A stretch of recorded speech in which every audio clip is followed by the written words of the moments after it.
اعوذ باللہ من الشیطان الرجیم بسم اللہ الرحمن الرحیم الحمد للہ الذی لا یبلغ مدحتہ القائلون ولا یحصی نغمہ العادون ولا یعدی حقہ المجتہدون الذی لیس لصفتہ حد محدود ولا نعت موجود ولا وقت معدود ولا اجل ممدود فطر الخلائق بقدرته ونشر الرياح برحمته الصلاة والسلام على الرسول المسدد المصطفى العمجد المحمود الأحمد سيدنا ومولانا ومولى الكونين جد الحسن والحسین عانی ابو القاسم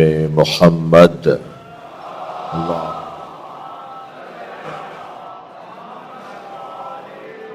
وآلہ الطیبین الطاہرین المعصومین الذین قال اللہ انما یرید اللہ لیذہب عنکم الرجس اہل البیت ویطہرکم تطہیرا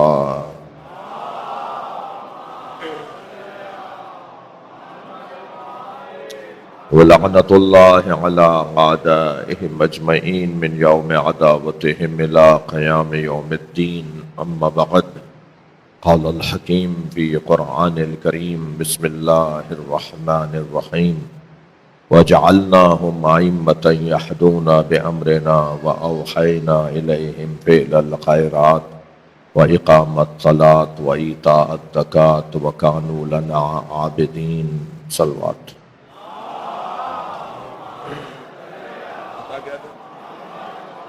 ایک صلوات پڑھتے ہوئے تھوڑا سا زحمت فرمائیں قریب آنے کا۔ اللہم صل علی محمد وعلی ایک اور بلند صلوات ہے۔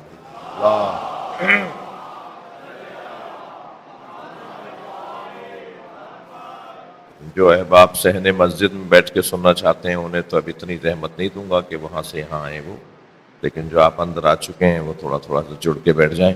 ایک اور بلند صلوات۔ اللہم صل علی محمد۔ سورہ مبارکہ الانبیاء کی 73ویں آیت میں نے آپ کے سامنے پڑھی ہے۔ آیت کا عنوان عظمت ائمہ اہل بیت۔ ان ہستیوں کی مشترکہ صفات کو بھی اللہ نے اس آیت میں بیان کیا ہے، اور ان ہستیوں کی جو خاص صفات ہیں ان کو بھی اللہ نے بیان کیا ہے۔ ارشاد ہو رہا ہے وَجَعَلْنَاهُمْ أَئِمَّةً يَهْدُونَ بِأَمْرِنَا، اور ہم نے انہیں امام بنایا ہے تاکہ وہ ہمارے امر کی رہنمائی کریں۔ وَجَعَلْنَاهُمْ أَئِمَّةً يَهْدُونَ بِأَمْرِنَا، اور ہم نے انہیں امام بنایا ہے تاکہ وہ ہمارے امر کی رہنمائی کریں۔ وَأَوْحَيْنَا إِلَيْهِمْ فِعْلَ الْخَيْرَاتِ، اور ہم نے ان کی جانب نیک کاموں کی وحی کی ہے۔ وَإِقَامَ الصَّلَاةِ، ہم نے ہی کہا ہے کہ نماز کو قائم کریں۔ وَإِيتَاءَ الزَّكَاةِ، اور زکوٰۃ کی ادائیگی کریں۔ وَكَانُوا لَنَا عَابِدِينَ، اور یہ سب اس وجہ سے ہوا ہے کہ یہ ہمارے ہی بندے تھے۔ صلوات پڑھیں دا محمد و آل محمد۔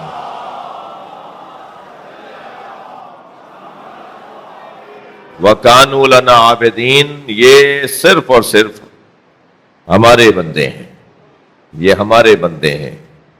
آیہ کریمہ کا یہ ظاہری ترجمہ، اور میرے محترم سننے والوں، آج کی اس پہلی مجلس میں میں اتنا عرض کرنا چاہوں گا مقدماتی موضوع کے طور پر کہ یہ جو ایام گزر رہے ہیں، ان ایام کو ہم ایام عزا کہتے ہیں۔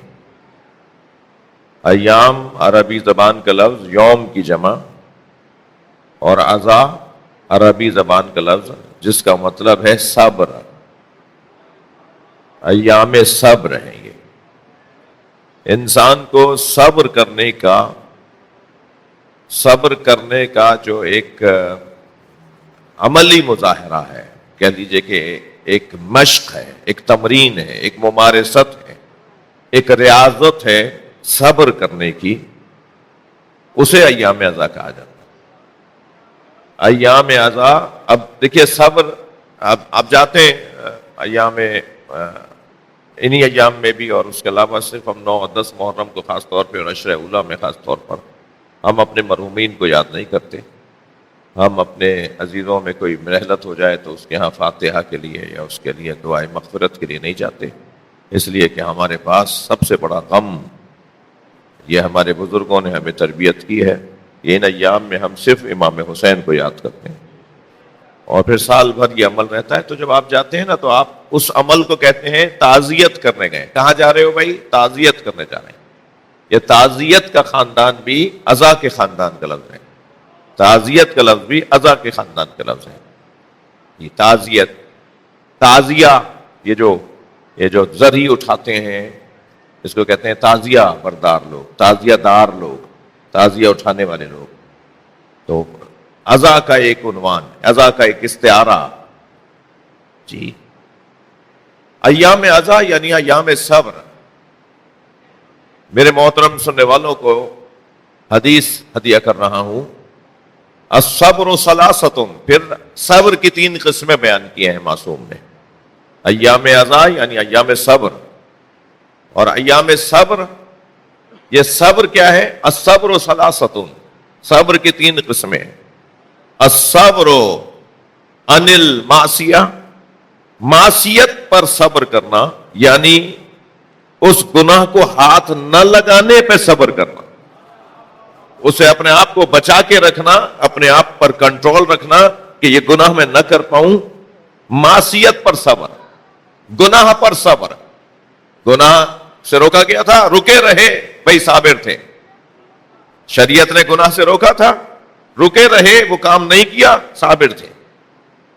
الصبر عن الاطاعہ، اطاعت پر صبر، حکم تھا یہ کام کرو، وہ کر کے دکھایا، اسے کہتے ہیں اطاعت پر صبر۔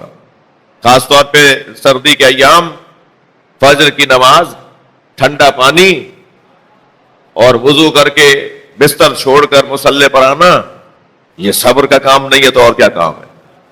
تو اس کو بھی، اطاعت کو بھی صبر کہا گیا ہے، یعنی وجوب پر عمل، واجب عمل کو انجام دینا، یہ بھی گویا صبر ہے کہ جو ایک اطاعت گزار انجام دے رہا ہوتا ہے۔ اور پھر صبر کی 3 قسم ہے، الصبر عن المصیبہ، مصیبت پر صبر۔ مصیبت پر صبر کا کیا مطلب ہے؟ کہ آنسو نہ آئے۔ مصیبت پر صبر کا کیا مطلب ہے؟ کہ چہرے کے اوپر غم اور دکھ کے آثار نہ آئے۔ یہ تو ہاتھ میں ہی نہیں ہے آپ کے، یہ تو کسی کے ہاتھ میں ہی نہیں ہے۔ آنکھوں سے آنسوؤں کا آنا یہ اختیاری نہیں ہے۔ دیکھیے، علم سکھایا جاتا ہے، ہنر سکھایا جاتا ہے، محبت سکھائی نہیں جاتی۔ محبت ہوتی ہے، محبت کوئی کسی مکتب میں، کسی مدرسے میں، کسی اسکول میں، کسی اکیڈمی میں پڑھانے والی چیز نہیں ہے کہ وہاں چلے جاؤ تو محبت پڑھائی جاتی ہے۔ صلوات پڑھے ذرا محمد و آل محمد، اللہم صلی علی آل محمد۔ میرے عزیز، تم باہر فرش بچھاتے رہو گے تو یہ تو سارے باہر ہی بیٹھتے رہیں گے، تو انہیں تو اندر بٹھا لانے کا کہو نا۔ پھر جب روز لوگ زیادہ ہو جائیں تو پھر بچھا دینا فرش۔ ایک اور بلند صلوات پڑھیں، اللہم صلی علی محمد۔ اس سے بھی بلند صلوات نبی کی ذات، اللہم صلی علی محمد و آل محمد۔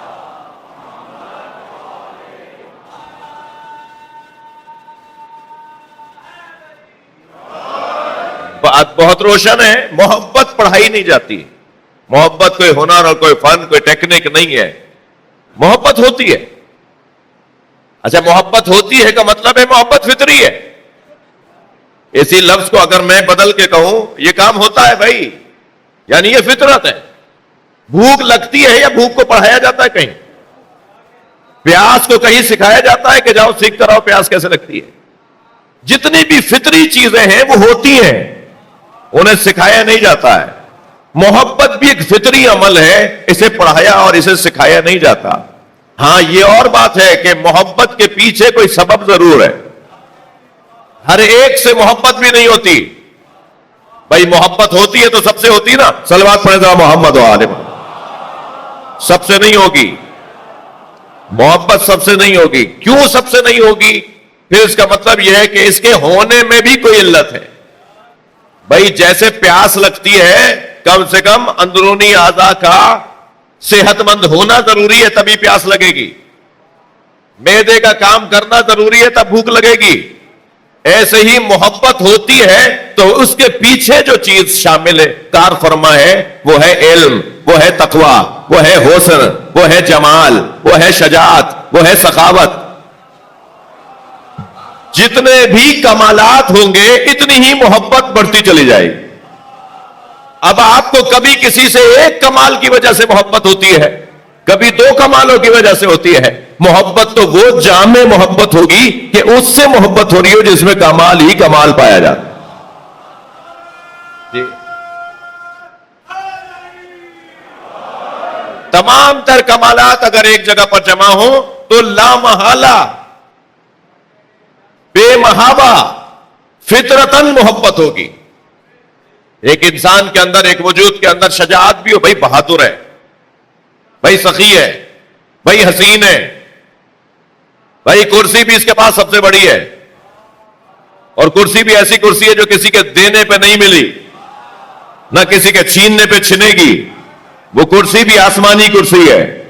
وہ پھٹے بوریے پر بھی بیٹھا ہو تو یہ امام ہے. یہ اس کیفیت کا حامل صاحب منصب. جی تمام تر کمالات کا مجموعہ اگر کوئی گھرانہ ہو تو پھر اس سے محبت فطری ہے. ایک جانب فطرت نے اس گھرانے سے ہمیں جوڑا، توجہ چاہوں گا اس جملے پر. ایک جانب فطرت نے ہمیں اس گھرانے سے جوڑا، دوسری جانب اللہ کا ارادہ،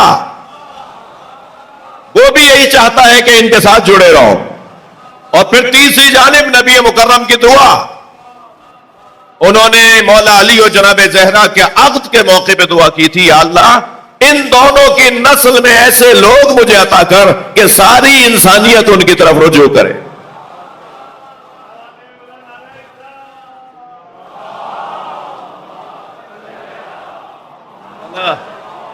خاص طور پر امام حسین کو گود میں لے کر نبی مکرم نے جب جناب زہرا نے بابا کی گود میں اپنا بچہ دیا اور پہلی گھٹی نبی مکرم نے اپنے بچے کو دی، کان میں اذان و اقامت کہی. سرکار نے امام حسین کے کان میں اذان و اقامت کہی اور اس کے بعد دونوں ہاتھوں کو اٹھا کر ایک دعا مانگی. یہ اتنا بڑا مجمع، لوگ حیران پریشان ششدر ہیں کہ اس ملک میں اتنے شیعہ رہتے ہیں. یہ 10 دنوں میں کہاں سے نکل کے آ جاتے ہیں؟ یہ سال بھر میں تو اپنے عزیزوں کے جنازوں میں اتنا نہیں آتے، یہ جتنا 10 دنوں میں یہ گھر سے نکلے ہوئے ہوتے ہیں. ہر جگہ مجمع ہی مجمع، ہر جگہ مجمع ہی مجمع. ایسا لگ رہا تھا جیسے پورا پاکستان ہی شیعہ ہو. یہ کہاں سے نکل آئے اتنے لوگ؟ یہ کیا ہوا ہے؟ یہ نبی کی دعا ہے. امام حسین کو گود میں لے کر سرکار نے وہ دعا مانگی تھی جو حضرت ابراہیم نے حضرت اسماعیل کے لیے مانگی تھی. ربنا فاجعل افئدۃ من الناس تہوی الیہم. صلوات پڑھیں محمد و آل.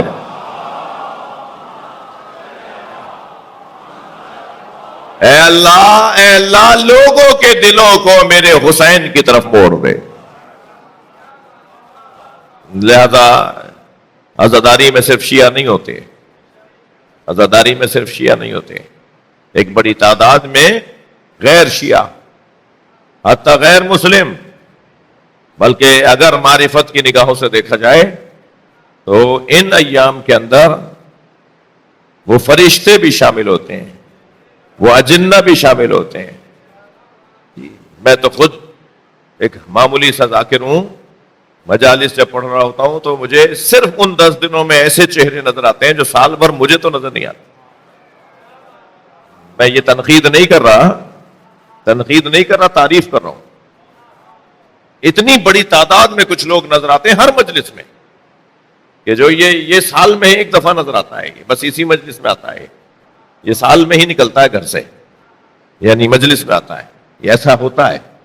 ہمارے پاس احادیث ہیں، ہمارے پاس روایات ہیں کہ جب چاند محرم کا نمودار ہوتا ہے تو جبریل امی امام حسین کا خون بھرا کرتا لے کر فضائے زمین پر آ جاتے ہیں، فضائے زمین پر آ جاتے ہیں، اور وہ عصر عاشور تک، شہادت امام حسین تک، گویا شام غریبہ تک فضا میں معلق رہتا ہے، پوری فضا سوگوار ہوتی ہے۔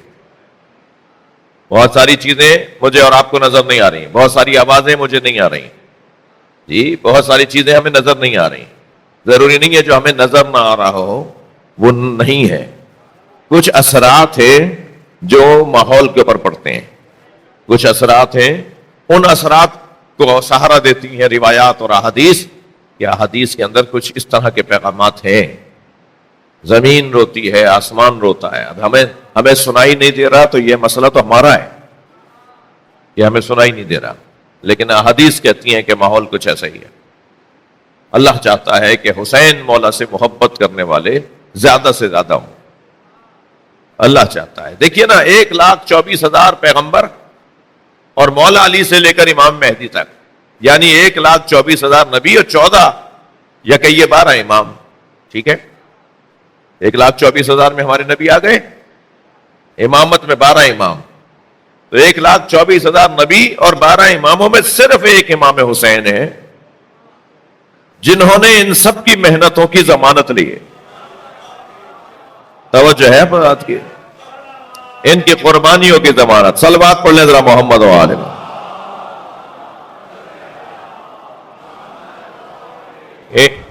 ان کی محنتوں کی ضمانت، ان کی ہجرتوں کی ضمانت، ان کی قربانیوں کی ضمانت، ان کی ہدایتوں کی ضمانت۔ انہوں نے جو لوگوں تک پیغام پہنچایا وہ محفوظ ہو گیا، تضمین ہو گیا، بچ گیا ایک قربانی کی وجہ سے۔ یہ اللہ کا نظام ہے، اللہ اتنا بڑا نقصان بار بار تو نہیں کرے گا۔ صلوات پڑھیں ذرا محمد و آلہ۔ جی، اتنا زیادہ لوگوں کو تو بار بار نہیں آزمائے گا وہ، ہر ایک سے تو وہ امتحان نہیں لے گا جو امام حسین سے اکیلے سے لے لیا۔ لہٰذا یہ واحد واقعہ ہے، آج میری مقدماتی گفتگو ہے، ذرا توجہ فرمائیں، یہ واحد واقعہ ہے جو رونما ہونے سے پہلے بھی منایا جاتا تھا اور رونما ہونے کے بعد بھی منایا جاتا رہے گا۔ ہر نبی کو اللہ نے امام حسین کا تصور دیا ہے، ہر نبی کو دیا ہے۔ حضرت موسیٰ سے ارشاد ہوا، وَلَقَدْ أَرْسَلْنَا مُوسَىٰ بِآيَاتِنَا أَخْرِجْ قَوْمَكَ مِنَ الظُّلُمَاتِ إِلَى النُّورِ وَذَكِّرْهُمْ بِأَيَّامِ اللَّهِ، سورہ ابراہیم کی آیت نمبر 5۔ اور ہم نے موسیٰ کو بھیجا ہے اپنی نشانیاں دے کر تاکہ وہ اپنی قوم کو ظلمتوں سے نکال کر نور کی طرف لے جائیں۔ اور کیا کیا ہے ہم نے موسیٰ کو، کیا کام دے کر بھیجا ہے؟ وَذَكِّرْهُمْ بِأَيَّامِ اللَّهِ، اور ہم نے موسیٰ سے کہا ہے کہ ایام اللہ کو دوہراؤ۔ یہ اللہ کے دن کون سے بھائی؟ میرے اور آپ کے دن تو بنتے ہیں، اللہ کا دن کا کیا مطلب؟ جس کی عمر ہوتی ہے، جس کا سن و سال ہوتے ہیں، ان کے دن ہوتے ہیں نا۔ کتنے دن کے ہو بھائی؟ کتنے مہینوں کے ہو بھائی؟ کتنے سال کا ہے یہ بچہ؟ یہ دن، سال، یہ مہینے ان کے بنتے ہیں جن کے ہاں دنیا میں آنا اور دنیا سے جانا پایا جاتا ہے۔ یہ اللہ کے ایام کا کیا مطلب ہے؟ اللہ کا دن ہر وہ دن ہے جس دن اللہ ہے ثابت ہو، اتنی مضبوط دلیل ہو جائے اللہ ہے پر کہ پھر کوئی بھی یہ نہ کہے کہ نہیں اللہ نہیں ہے، سب مانے کہ اللہ ہے۔ بس جس دن اللہ ہونا ثابت ہو جائے وہ اللہ کا دن ہے۔ اب وہ کون سے دن ہے اللہ کے دن؟ ایک دن بھی نہیں ہے، ایک سے زیادہ ہے، ایام ہے۔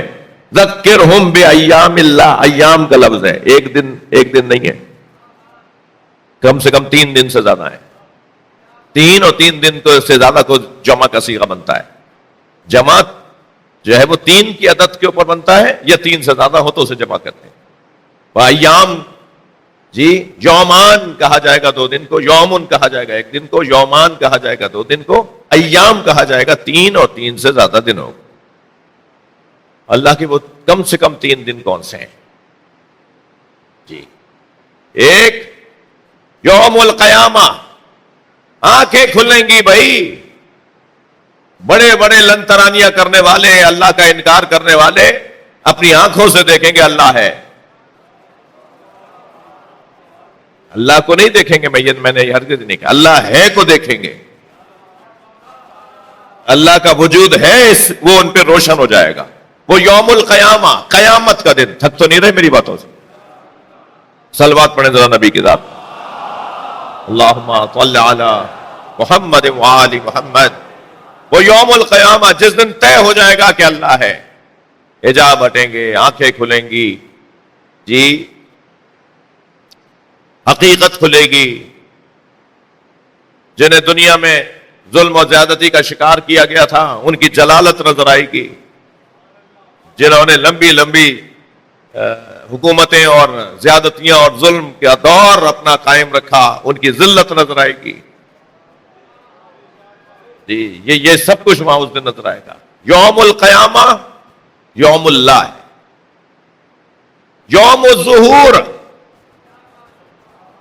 جس دن حضرت کا ظہور ہوگا، خانہ کعبہ کی دیوار سے ٹیک لگا کے فرمائیں گے بقیت اللہ خیر لکم ان کنتم مؤمنین۔ یہ قرآن کی آیت پڑھیں گے میرے مولا، فرمائیں گے اللہ ہی کا باقی رکھا ہوا، صلوات پڑھیں ذرا محمد و آل محمد، اللہم صل علی محمد و آل محمد۔ اللہ ہی کا باقی رکھا ہوا خیر ہے، تمہارے لیے بھلا ہے، تمہارے لیے اچھا ہے اگر مومن ہو۔ یہ آیت پڑھیں گے صاحب العصر دیوار کعبہ سے ٹیک لگا کر، اور ان المہدی کی آواز آئے گی، ان الحق کی آواز آئے گی، جاء الحق زہق الباطل کی آواز آئے گی، اور بولیں گے وہ مکے سے، سنیں گے ہم کراچی میں، یعنی پوری دنیا میں سنیں گے ہم۔ ہر شخص کے کان میں آواز آئے گی، اس دن اللہ کی قدرت ظاہر ہوگی۔ وہ یوم اللہ ہے، اللہ کا دن ہے۔ اور تیسرا دن ہے یوم عاشورہ، عاشور کا دن اللہ کا دن ہے۔ کیسے؟ امام حسین نے اپنے صبر سے بتایا اللہ ہے۔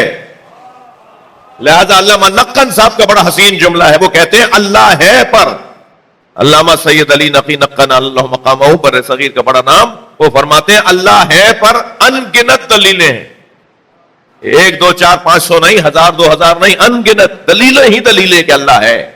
اللہ ہے پر ان گنت دلیلیں ہیں، مگر اللہ ہے پر سب سے بڑی دلیل عصر عاشور حسین کا اطمینان ہے۔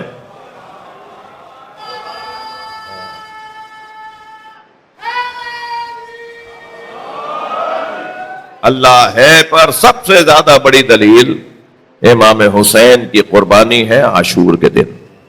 زبان پہ شکر کے کلمات، بڑی دلیل امام حسین کی قربانی ہے عاشور کے دن۔ زبان پہ شکر کے کلمات، توجہ، زبان پہ شکر کے کلمات، ہاتھوں پر عزیزوں کے جنازے،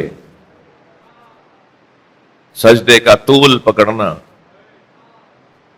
جی، اور صرف امام حسین نہیں،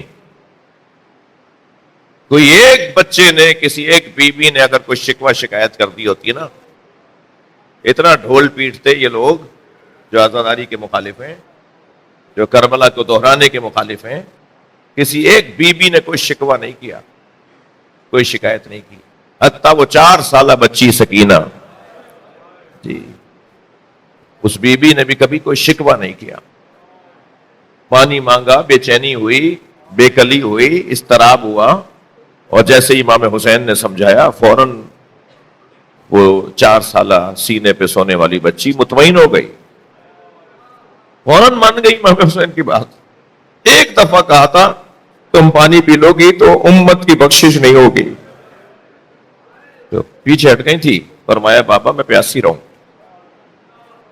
یعنی اپنے بابا کے ہدف پر، اپنے بابا کے مقصد پر، نہ صرف امام حسین بلکہ امام حسین کے بچے لائے ہیں نا، امام حسین لائے، سب کو دکھانے لائے، یہ میں پیش کر رہا ہوں اللہ کی بارگاہ میں، یہ لایا ہوں میں اپنا کام، میں اپنی کارکردگی دکھانے آیا ہوں، میں اپنی محنت لے کر آیا ہوں، میں لے کر آیا ہوں کہ جن کو میں نے سکھایا ہے، پڑھایا ہے، جنہیں میں نے موحد بنایا ہے، جنہیں میں نے اللہ والا بنایا ہے، وہ ایسے ہوتے ہیں۔ یہ معصومین، یعنی 14 معصومین میں سے تو عصمت کبریٰ پہ تو فائز نہیں تھے نا، یہ ہستیاں، یہ عصمت کبریٰ پہ فائز ہستیاں تو نہیں تھیں، یہ محفوظ عن الخطا ہستیاں تھیں جو معصومین کی عصمت پر دلیل بنتی ہیں۔ جناب زینب جیسا وجود، جناب علی اکبر، وہ 11 سالہ حضرت قاسم، وہ 9-10 سال کی عمروں کے اونو محمد، جی کم بات ہے. حتیٰ حضرت علی اصغر کے لیے ہے، یہ امام حسین نے پیاسے علی اصغر سے کہا تھا تم ذرا بتاؤ، تم بتاؤ کہ کتنے پیاسے ہو. تو اس بچے نے سوکھی زبان اپنے خشک ہونٹوں پہ پھیری تھی.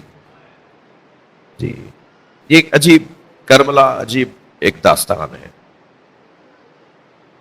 گلدستہ ہے خوبیوں کا، کمالات کا مجموعہ ہے، محاسن کا مجموعہ ہے.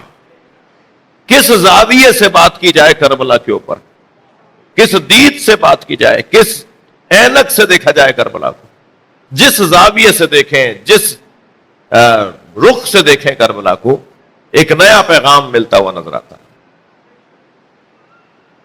یعنی اخلاقیات کی، تہذیب کی، اقدار کی، قدروں کی، اصولوں کی، انسانیت کی معراج ہے جسے کرب و بلا کہتے ہیں.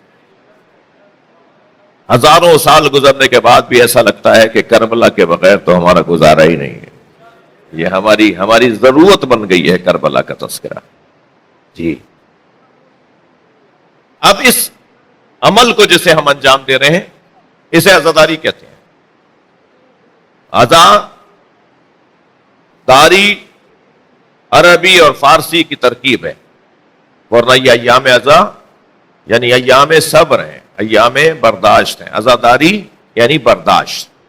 کبھی غور کیا ان بچوں جوانوں نے جو محترم سن رہے ہیں، آپ کے کسی عزیز ترین بزرگ کو، آپ کے والد کو، آپ کے دادا کو، آپ کی والدہ کو، اگر کوئی آپ کے سامنے ظلم کا نشانہ بنائے، ہاتھ اٹھائے، بے ادبی کرے، تماچا مار دے، جی تعزیہ نہ مار دے، خنجر چلانا تو اور بڑی بات ہے، آپ کیا کریں گے؟ آپ کچھ نہیں کریں گے. آپ بدلہ لیں گے یا نہیں؟ بدلہ کس کا لینا ہے؟ یہ حضرت مختار نے بدلہ لیا ہے. اگر کہیں کہ ہاں صاحب یہ بدلہ تو ہو گیا کروا، میرے مولا رضا فرماتے ہیں ساری دنیا مار کر دوبارہ زندہ کی جائے تو حسین کے پیر کے کنا، جو چھوٹا ناخون ہے، کنا انگلی کا جو ناخون ہے، اس کا بدلہ پوری دنیا نہیں ہے. امام حسین کا بدلہ ہے یہ امام حسین کا بدلہ تھا. یہ امام حسین کے برابر تھے جنہیں بدلہ لیا ان سے، بدلہ ہی ہے. امام حسین کا تو کوئی بدلہ ہی نہیں ہے. یہ جن قاتلان نے امام حسین سے حضرت مختار نے بدلہ لیا، توجہ چاہوں گا، یہ بدلہ نہیں تھا، یہ حسینیوں کو حوصلہ تھا. صلوات پڑھ لیں ذرا محمد و آل محمد پر. یہ امام حسین کے چاہنے والوں کو ہمت بندھائی تھی انہوں نے کہ گھبراؤ نہیں، ڈرو نہیں، حوصلے سے رہو. ورنہ امام حسین کا بدلہ شمر ہے، امام حسین کا معاذ اللہ بدلہ کھلی ہے. امام حسین کا تو کوئی بدلہ ہی نہیں ہے. امام حسین کے تو ایک بال کا بدلہ تو پوری دنیا نہیں بنے گی. پھر بدلہ کیا ہوا؟ یہ کیا ہوا؟ پھر بدلہ نہیں ہوا. پھر بدلہ بدن کا بدلہ تو بدن ہو سکتا ہے. امام حسین بدن کی بقا کے لیے تو وہاں نہیں گئے تھے. بھائی غدیر میں جو چھینا گیا تھا، غدیر میں جو دیا گیا تھا، سقیفہ میں چھینا گیا، کربلا اس کی وجہ سے بپا ہوئی. جو غدیر میں دیا گیا تھا، سقیفہ میں چھینا گیا، اس کا نتیجہ کربلا ہے. تو اب غدیر کا بدلہ، جو غدیر بھلائی گئی، اس کا بدلہ کیا ہوگا؟ حکومت الہیہ کا قیام. امام حسین کا بدلہ ہے حکومت الہیہ کا قیام. میں اور آپ تو نہیں کر سکتے، ہم امام حسین کا بدلہ نہیں لے سکتے. حکومت الہیہ کا قیام ہمارے بس کی نہیں ہے. کچھ اگر محنت ہوئی ہے، کچھ اگر مشقت ہوئی ہے، تو وہ مثلا ہمارے پڑوسی ملک میں تو وہ حکومت الہیہ کا قیام نہیں ہے، کوشش ہے. حکومت الہیہ کا قیام تو یہ ہوگا ایک بندہ بھی کوئی نہ ملے جو یہ کہے کہ مجھے کوئی تکلیف ہے. سب سکون سے ہوں، سب چین سے ہوں، اللہ کی نعمتیں سب کے لیے فراوان ہوں. یہ کوشش ہے حکومت الہیہ کے قیام کو کہتے ہیں قیام امام مہدی. امام زمانہ کے جب ورلڈ پر پوری دنیا پر حکومت ہوگی تو وہ ہوگا امام حسین کے خون کا بدلہ. صلوات پڑھیں محمد و آل محمد.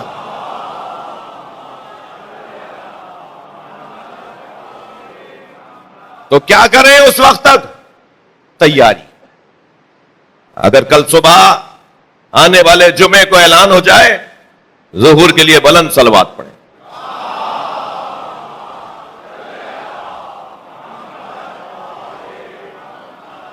جی اگر کل آنے والے جمعے کو حضرت کا ظہور ہو جائے تو کون ساتھ دے گا؟ عزادار. کون کھڑا ہوگا امام کی اطاعت میں؟ ایام عزا گزارنے والے لوگ. تو یہ جو عزاداری ہے نا، یہ آمادگی ہے، یہ تیاری ہے امام حسین کے خون کے بدلے کا، اور امام کے خون کا بدلہ ہے حکومت الہیہ کا قیام. صلوات پڑھ لیں محمد و آل محمد. صلی علی محمد و آل محمد. توجہ کر لی میرے محترم سننے والوں نے. ان ایام میں کیا کرنا ہے؟ یہ 1400 سال سے آپ کیا کر رہے ہیں؟ اتنے عرصے سے یہ کیا ہو رہا ہے؟ یہ تیاری ہو رہی ہے کہ اپنے آپ کو گم نہ کر دیں، کھو نہ جائیں کہیں. بار بار پلٹا پلٹا کر دروازے پہ لے آؤ. عزاداری کی صورت میں، نوحوں کی صورت میں، مرثیے کی صورت میں، ماتم کی صورت میں، علم کی صورت میں، تابوت کی صورت میں، زری کی صورت میں پلٹ کر واپس آ جاؤ. کہیں اپنا پتہ بھولنے نہ پاؤ. تم کہاں کے ہو؟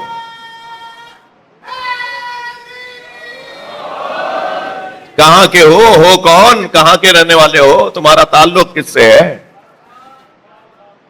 اور اگر یہ عزاداری نہ ہوتی عزیزان گرامی تو وہ اچھا، کیونکہ مجھے شعر وہ یاد آ جائے کہ جس میں وہ کہتے ہیں کہ اگر فرض کیجئے کچھ دیر فرض کیجئے یہ مجلس نہ ہو. بالکل صحیح ہے، 2 منٹوں میں سے کچھ دیر فرض کیجئے یہ مجلس نہ ہو، سارا جہاں حسین کا قاتل دکھائی دے. ہم کہیں بھیڑ میں گم نہ ہو جائیں، ہم کسی اور خیمے میں نہ چلے جائیں، ہم کسی اور کو اپنا مرشد نہ مان لیں، ہم کسی اور کی خلافت کو نہ مان لیں. آ جاؤ عزادار بن کے اپنا رخ سیدھا رکھو. صلوات.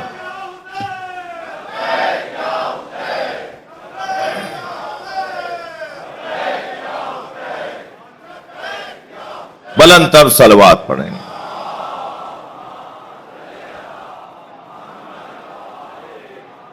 اب طرح اب آپ دیکھیے اس عزاداری کی راہ میں کتنی رکاوٹ ہے، مگر کیا ہوا؟ اس کا کوئی انہیں فائدہ ہوا؟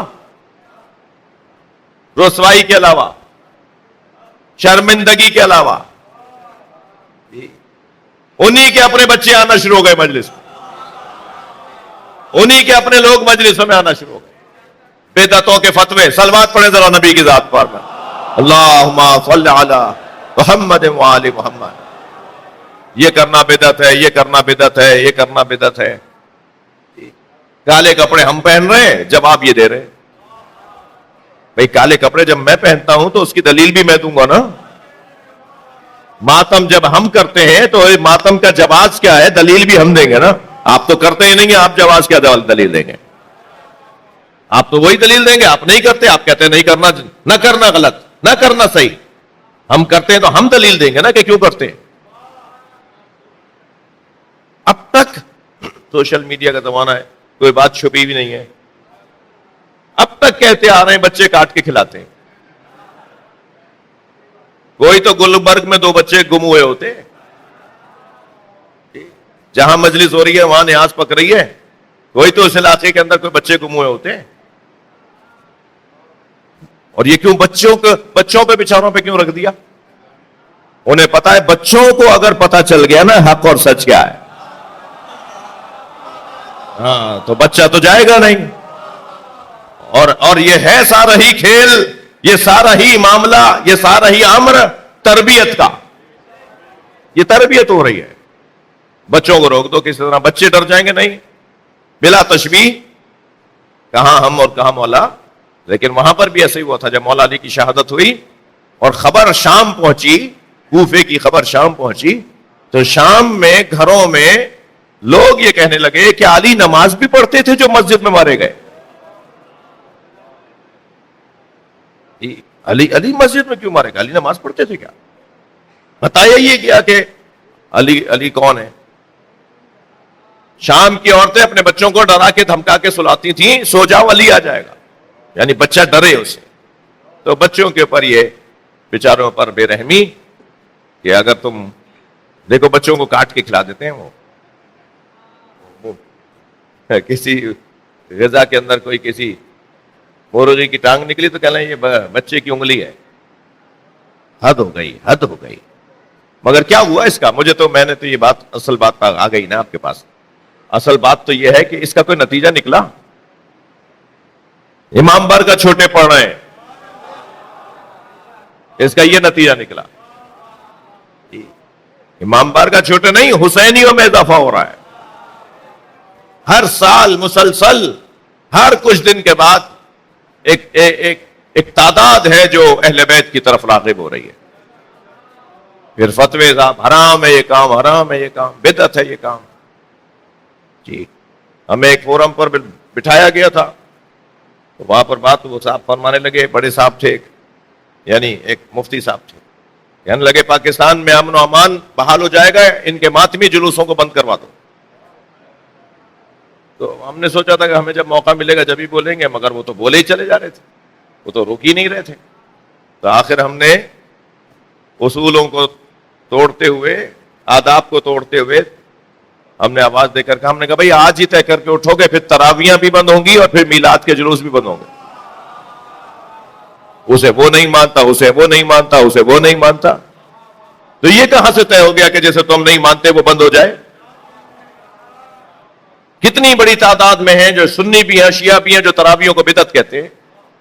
تو پھر تراویاں بند ہو جانی چاہیے سارے ملک سے.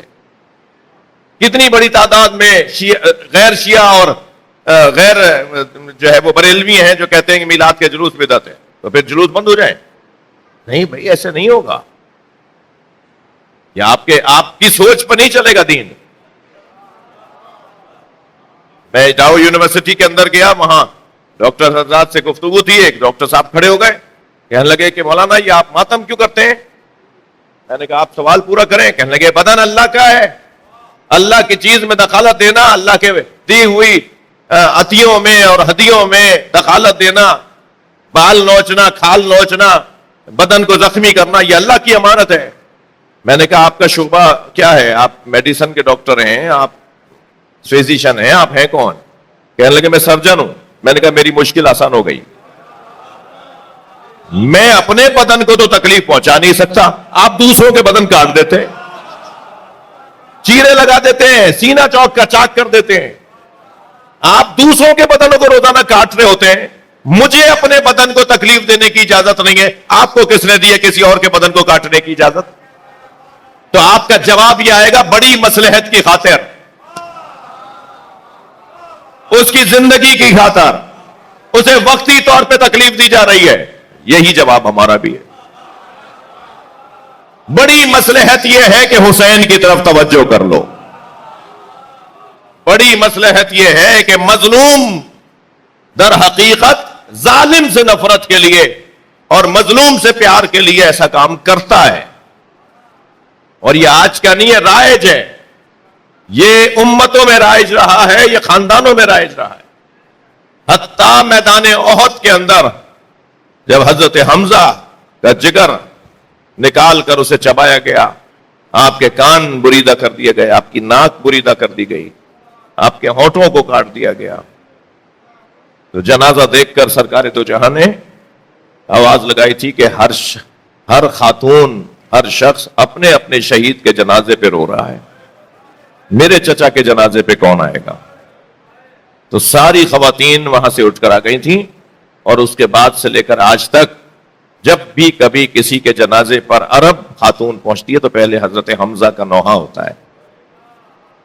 نبی نے اپنے سامنے نوحہ کروایا اپنے چچا کے جنازے پر، جبکہ حضرت حمزہ مرد تھے، ضعیف تھے، جہاد کرتے ہوئے شہید ہوئے تھے.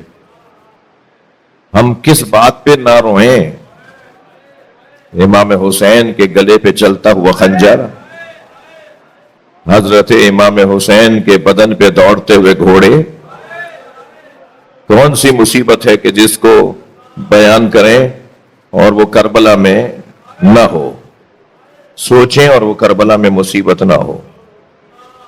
یزیدی سپاہ کا ایک سپاہی کہتا ہے، یزید کے لشکر کا ایک سپاہی کہتا ہے کہ خیمے جل رہے تھے، میں نے ایک خاتون کو دیکھا وہ جلتے ہوئے خیموں میں جانا چاہتی ہے، اور وہ خیمے سے بچ کر دوسرے خیمے سے اس خیمے میں اور اس خیمے سے اس خیمے میں کہتا ہے کہ ایک خیمے میں وہ بی بی جانا چاہتی تھی، مگر جلتے ہوئے خیمے کی چوب سے اس کا سر جا کے لگتا تھا، تو کہتا ہے میں یہ سمجھا کسی نے اس کے سر پہ چوٹ ماری ہے جس کی وجہ سے اس کی آنکھوں کا نور چلا گیا ہے، اسے نظر نہیں آ رہا کہ آگے آگ جل رہی ہے۔